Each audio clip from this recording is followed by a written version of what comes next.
And then the last step of our clinical cleanse, so just the rinse, we are now at the 8 rough gauze.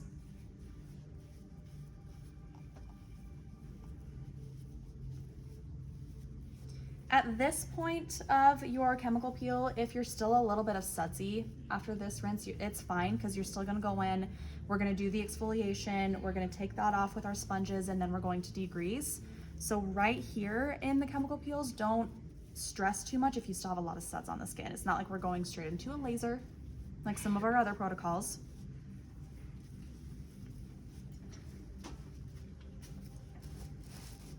Okay, PC10 micro scrub mixed with a creamy cleanser. You had the creamy cleanser in there already? Mm-hmm. Okay. Yeah, I just pump them both into the same Right. part of your palette tray. It's just easier. Yeah. Then you're not it trying to smells scoop so up. good. This one does smell really good. Lavender, huh? Does this one have lavender in it? I think can that's what totally she said smell the it. other day at And the Glymed, the PC10 micro scrub, that's Yeah. probably last week when you guys were like, it smells so clean. the, yeah. So good.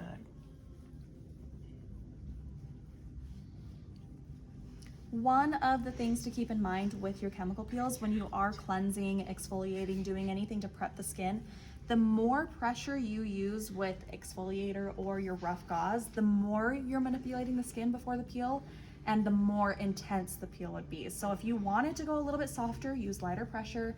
If you want to give your client a really aggressive treatment, you can use more pressure during your cleanse with the rough gauze.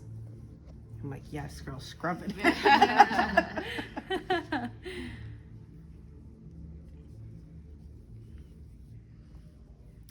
With that being in mind too, though, if you do have a client that's a little bit more sensitive skin, depending on the level of sensitivity, you can do most of their cleanse with soft gauze so that they're not going to be quite as exfoliated for the acid part of it. If it's like their first peel and they're not sure if they want the full strength, but they want to try it, that could be a good way of giving them like a stepping stone peel.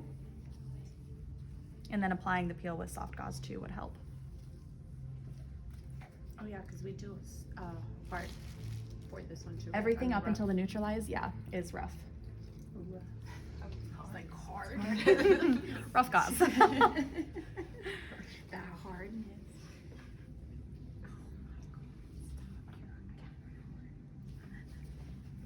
Okay, so sponges to get all of the beads off of the skin.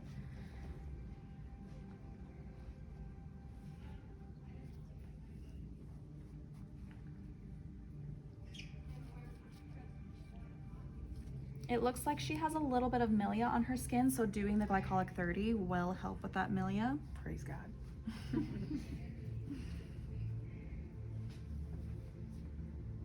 I've had quite a few just pop up. Like, what's happening? Falling apart. Yeah, milia definitely is not fun. No. Okay, so I just took that cleanse off. I'm gonna have beads on the top layer of my gloves, so we're gonna get rid of those ones. Toss them. You guys remember what's next after the scrub? Degrease with acetone. So I have 2 gauze left. One of them is going to be the acetone and the other one will be to apply the peel. So I have my acetone in my dampened dish. Fold your gauze in 4s. And we're just gonna soak all of that product up and then apply it with 1 rough gauze to the skin. You don't need 2, okay? This is going to be some acetone, so it's gonna smell pretty strong. I will let you know when I get down around your nose, okay? Okay. No more lavender. No more lavender.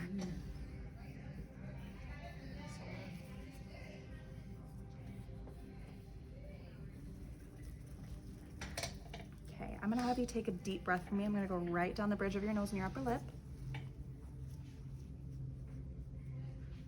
Okay, slowly breathe out. And I'm gonna go right across your chin. Take another deep breath. As much of a deep breath as you can.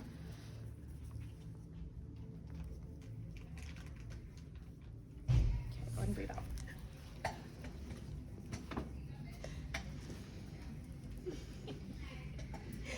Is it weird that I actually like that smell? No.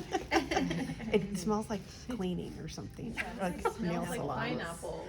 Okay, I just realized what I forgot on my tray. Do you guys know?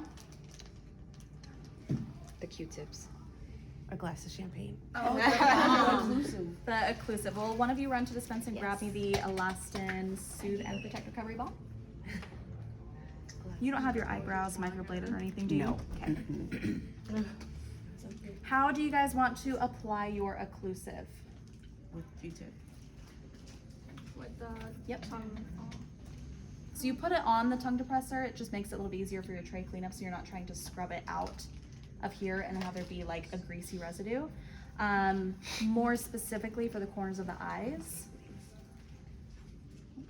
Different sides Oh, of the where? Q-tip, Oh, okay, I and see then what one you're saying. Q-tip for each eye. Yeah, different sides of the Q-tip, and then a whole different Q-tip for the other eye, because if she does maybe potentially have, maybe she's starting to get pink eye, or there's some kind of infection starting to develop, thank you. We don't want to spread anything to the other eye before